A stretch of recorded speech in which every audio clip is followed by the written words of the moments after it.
ನಮಸ್ಕಾರ. ಇಂದಿನ ಸಂಯುಕ್ತ ಕರ್ನಾಟಕ ದಿನಪತ್ರಿಕೆಯಲ್ಲಿ ಪ್ರಕಟವಾದ ಕೆಲ ಪ್ರಮುಖ ಸುದ್ದಿಗಳನ್ನು ನೋಡೋಣ.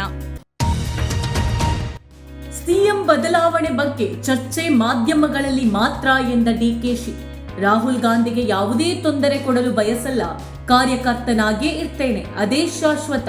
ಡಿಸಿಎಂ ಡಿಕೆಶಿಯಿಂದ ಅಚ್ಚರಿಯ ಹೇಳಿಕೆ. 2028ರವರೆಗೂ ಸಿದ್ದೂನೇ ಮುಖ್ಯಮಂತ್ರಿ ಎಂದ ಜಮೀರ್. ನದಿ ಜೋಡಣೆ ಕರ್ನಾಟಕಕ್ಕೆ 45 ಟಿಎಂಸಿ ನೀರಿಗೆ ಡಿಸಿಎಂ ಮನವಿ. ಭೀಮಾ ನದಿ ಪ್ರದೇಶಕ್ಕೆ ಹೆಚ್ಚುವರಿ 5 ಟಿಎಂಸಿಗೆ ಆಗ್ರಹ. ಒನ್ ಡೇ ಇತಿಹಾಸದಲ್ಲಿ 574 ರನ್ಗಳ ಅಚ್ಚರಿಯ ದಾಖಲೆ. ವಿಜಯ ಹಜಾರೆ ಪಂದ್ಯದಲ್ಲಿ ರನ್ಗಳ ಪ್ರವಾಹ. ಜನವರಿ 25ಕ್ಕೆ ಮೈಸೂರಿನಲ್ಲಿ ಅಹಿಂದ ರ್ಯಾಲಿ. ಸಿಎಂ ಸಿದ್ದು ಪರ ತವರಿನಲ್ಲಿ ಬಲ ಪ್ರದರ್ಶನ. ಸಚಿವ ಜಮೀರ್ ಆಪ್ತಾಗೆ ಸೇರಿದ 13 ಸ್ಥಳದ ಮೇಲೆ ಲೋಕಾದಾಳಿ. 4 ಮನೆ, 37 ಎಕರೆ ಜಮೀನು ಸೇರಿ 14 ಕೋಟಿ ಆಸ್ತಿ ಪತ್ತೆ. ಅದು ಪಿತ್ರಾರ್ಜಿತ ಆಸ್ತಿ ಎಂದ ಜಮೀರ್. ವಸತಿ ಶಾಲೆ ಮಕ್ಕಳಿಗಿಲ್ಲ ಸೋಪ್ ಕಿಟ್, ಶೂ, ಬ್ಯಾಗ್ ಭಾಗ್ಯ. ಶೈಕ್ಷಣಿಕ ಪ್ರವಾಸಕ್ಕೂ ಅನುದಾನವಿಲ್ಲ.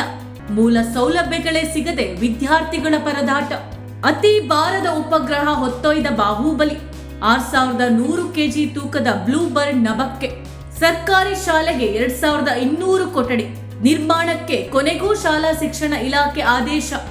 ಅಗ್ನಿ ಅವಘಡ. ತಾಳೆ ಬೆಳೆ ಜೊತೆ ರೈತ ಸಜೀವ ದಹನ.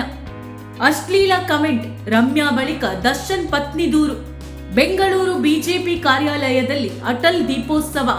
2026ಕ್ಕೆ 3 ಹೊಸ ವಿಮಾನ ಸಂಸ್ಥೆಗಳ ಕಾರ್ಯಾಚರಣೆ ಶುರು.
ವಿಶೇಷ ಲೇಖನಗಳಿಗಾಗಿ ಸಂಯುಕ್ತ ಕರ್ನಾಟಕ ಪತ್ರಿಕೆಯನ್ನು ಓದುತ್ತಿರಿ.